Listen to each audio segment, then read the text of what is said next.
عاوز تشتري موبايل في حدود 8 9000 جنيه والاختيارات كتيرة وانت محتار، واهم موبايلين محيرينك هو الشاومي نوت 14 4 جي والجالاكسي اي 16. معاك حق. تعال انا هحل لك المشكلة دي. النهارده هعمل مقارنة بين موبايلين واعرفك عيوب ومميزات كل واحد فيهم قبل ما تشتريه. ده غير لو عندك اي سؤال اتفضل سيبولي في التعليقات وانا هرد عليك. يلا بينا. هنبدأ بالتصميم. الجالاكسي اي 16 جاي بخامات من البلاستيك في الظهر والفريم بسمك 7.9 مللي مع وزن 200 جرام. اما الشاومي هنا اللي بيجي برضو من البلاستيك مع وزن حوالي 196 جرام، يعني يعتبر هنا موبايلين زي بعضيهم، ولكن بيجي بسمك 8.2 مللي، وده طبعا اللي هيروح لصالح الجلاكسي 16 اللي انحف منه 7.9 مللي. الموبايلين الاي 16 والشاومي نوت 14 جايين بشهادة مقاومة المياه والغبار الاي بي 54، ودي لرذاذ المية والغبار، يعني الموبايلات دي ما ينفعش تنزل المية. تمام. الجلاكسي 16 جاي بثلاث كاميرات في الظهر مع فلاش زيه زي تصميم سلسلة جالاكسي A، زي الاي 25 والاي 35.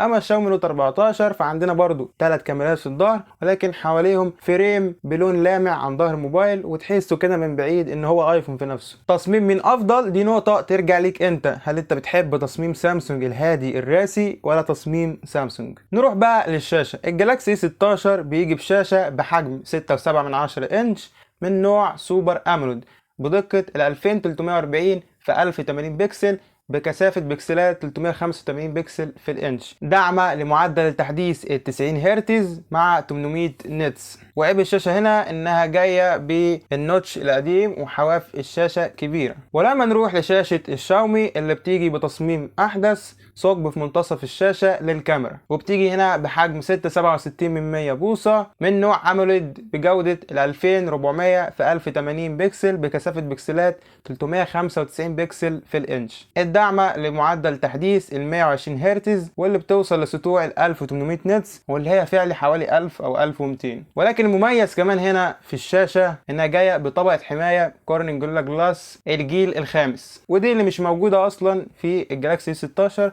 او ما تمش الاعلان ان في طبقه حمايه موجوده ولا لا. بس خلاص هنا في نقطه الشاشات، شاشات الموبايلين محترمين جدا، بيقدموا الوان كويسه جدا في الفئه السعريه دي، ولكن لو دققت قوي هتلاقي ان في فرق الوان احسن في السامسونج. الالوان في سامسونج احسن، لكن ده مش معناه ان الشاومي وحش، لا الشاومي كويسه جدا. فهنا في نقطه تروح للشاومي بالتصميم الافضل، ونقطه تروح للسامسونج بالالوان الاحسن. نروح بقى للاداء. فالجالاكسي 16 جاي بمعالج من ميديا تك هيليو جي 99 دقة تصنيع 6 نانومتر، وهو ده نفس المعالج اللي جاي بيه الشاومي، لكن في الاخر كده كاتبينلك جي 99 الترا. لا سيبك من كلمة الالترا دي، هما الاتنين نفس المعالج، ولكن هل هما نفس الاداء؟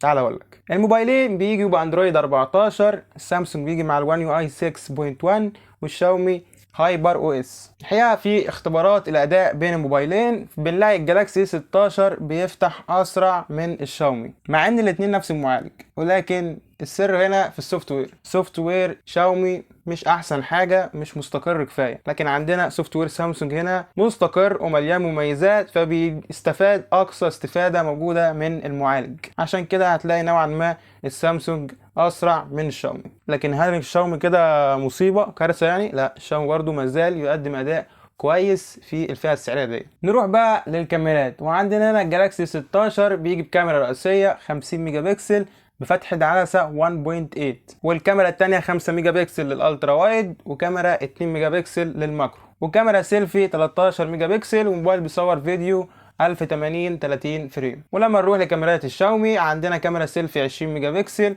وكاميرا رئيسية 108 ميجا بكسل مع فتحة عدسة 1.7، والكاميرا التانية 2 ميجا بكسل للعزل و2 ميجا بكسل للماكرو. طبعا انت ملاحظ هنا ان الشاومي ما فيهوش كاميرا الالترا وايد بتاعه التصوير الواسع، فدي طبعا نقطة هتروح لسامسونج. اما بالنسبة لرقم ال 108 ميجا بكسل والكاميرا التانية 50، فانت هتتخيل مثلا ان كاميرا الشاومي هي الاحسن وبتطلع صور افضل. لا مش دي الحقيقة، كاميرا السامسونج هنا بتطلع صور افضل من شاومي حتى لو هي 50 ميجا بكسل. معالجة سامسونج وسوفت وير سامسونج بيديك صور هنا كويسة جدا في الفئة دي، وحقيقة ان ده يعتبر افضل موبايل بيجي بكاميرات وصور محترمة في الفئة دي. لكن ده مش معناه برضو ان الشاومي مصيبة، لا الشاومي طبعا مطلع صور محترمة، ولكن احنا عشان بنقارن هنا فبنقول كل حاجة بالتفصيل عشان تبقى عارف انت هتجيب ايه وهتعمل ايه بالظبط. والشاومي بيصور فيديو 1080 30 و60 فريم و1080 بالسيلفي. نقطة الكاميرات هنا هتروح لصالح سامسونج اللي بيطلع صور افضل، وكمان عندنا الكاميرا التصوير الواسع. وحابب افكرك ان احنا عملنا مراجعة كاملة للجلاكسي 16 ممكن تشوفها من هنا. نروح بقى الحاجات الاضافية اللي بيجي بيها الموبايلين. الموبايلين داعمين لميكروفون اضافي لعزل الضوضاء، وجايين ببلوتوث اصدار 5.3. موبايلين كل المستشعرات اللي فيهم جايه زي التسارع والتقارب، كل الكلام ده سوفت وير، حتى مستشعر المكالمات هنا سوفت وير. لكن ما تقلقش، اداؤه في الاتنين محترم جدا ومظبوط، يعني مش هيغلط معاك في الشاومي ولا في السامسونج، ومش هتواجه معاه اي مشكله. لكن عندنا نقطه تروح هنا لصالح الشاومي اللي بيجي بسماعات ستيريو، اما السامسونج بيجيب سماعات مونو، سماعات عاديه. وعندنا تاني نقطه تروح للشاومي انه جاي بمنفذ 3.5 مللي بتاع سماعات السلك، وده اللي اتشال من سامسونج، ولكن هو اتشال من سامسونج عشان الاي بي 54 اللي موجوده فيه. اما نروح للبطاريه والشحن، فعندنا السامسونج جايب بطاريه 5000 ملي امبير مع دعم الشحن السريع ال 25 واط اللي مش موجود معاه في العلبه، ولكن بيطلع معاه هديه بقول لك عليها الحته دي. اما الشاومي هنا جايب بطاريه 5500 ملي امبير دعم للشحن السريع ال 33 واط.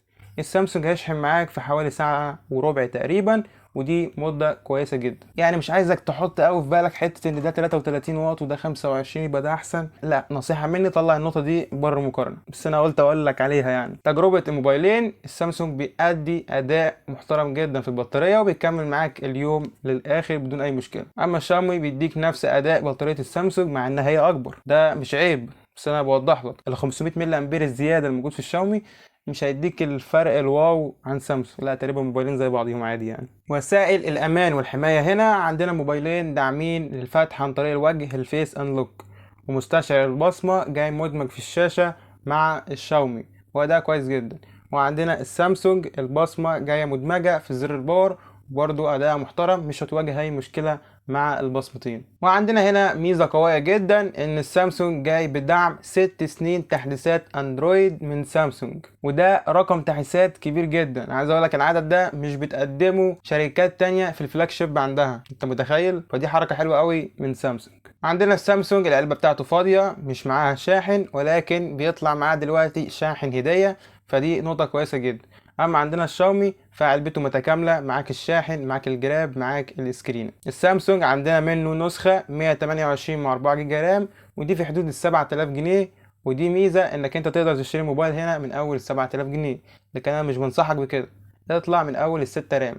ال 6 رام هنا مع ال 128 في حدود ال 8000 جنيه، اما 256 و8 فهي في حدود ال 9500 جنيه. ولما نروح للشاومي فعندنا اول نسخه ال 128 جيجا مع 6 جيجا رام ب 9000 جنيه، والنسخة 8 جيجا رام مع 128 9500 جنيه، وال 256 و8 في حدود ال 10000 جنيه. اللي يميز كل موبايل فيهم وباختصار كده عشان تعرف انت دلوقتي هتعمل ايه. عندك اللي بيتميز بيه الشاومي، عندك تصميم شاشة افضل، شكله حديث، شكل تصميم موبايل كويس جدا وهيعجبك. عندك سماعات ستيريو وبصمة تحت الشاشة، فبتحس انك ماسك موبايل فئة متوسطة مش فئة اقتصادية. ولكن يعيبه انه غير داعم لل NFC، وكمان مفيهوش كاميرا الالترا وايد، ومفيش اي جديد عن الموبايل اللي قبله النوت 13 غير ان هم غيروا المعالج ده. غير كمان ان سوفت وير شاومي مش احسن حاجة، ومش معلن هيجيله قد ايه تحديثات. اما نروح للسامسونج فعندك مميزات قوية جدا زي الشاشة المحترمة، الالوان القوية، مع الكاميرات اللي بتطلع صور وفيديوهات جامده جدا. وعندك كمان هنا الموبايل داعم للكاميرا التصوير الواسع الالترا وايد، والموبايل داعم للان اف سي، وسامسونج بتدعمه ب6 سنين تحديثات اندرويد. طبعا واجهه سامسونج المستقره والمليانه مميزات. الموبايلين السامسونج والشاومي ضمان محلي، صنع في مصر، مش عليهم اي ضرائب. انت دلوقتي ببساطه هتشوف لو العيوب اللي موجوده في سامسونج دي مش مشكله بالنسبه لك ولا عيوب، روح هات طبعا السامسونج. لكن لو شايف ان دي عيوب فروح هات الشاومي اللي بشكل احسن واللي بعلبه متكامله. وبس كده، بتمنى اكون ساعدتك في اختيار الموبايل المناسب ليك ما بين الموبايلين دول، النوت 14 والجالاكسي A16. بس كده، ولو عندك اي سؤال اتفضل انزل في التعليقات وانا هرد عليك. مع السلامه.